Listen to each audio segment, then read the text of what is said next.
CID जो कार्यक्षम आहे तो आता त्या सुरुवाती त्याच्यामध्ये त्या FIR मध्ये काय वाल्मी कराडचं नाव नाही नव्हतं. FIR मध्ये जे त्या ठिकाणी मारहाण करण्यासाठी गेले लोक होते त्या 7 लोकांची नाव होती. त्यामध्ये 4 आरोपी पकडले आणि 3 आरोपी लोक पकडल्यानंतर आहे. पोलिसांना किंवा सीआयडीला त्या मृत्यू लागलेला आहे. पण त्याला आम्ही लोकल पकडू असं त्यांनी सांगितलेलं आहे.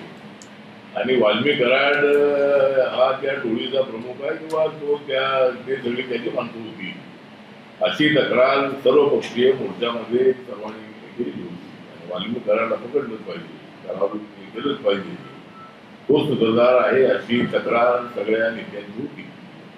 आणि त्यामुळे आता वाल्मी कराड स्वतः हजर झालेला आहे.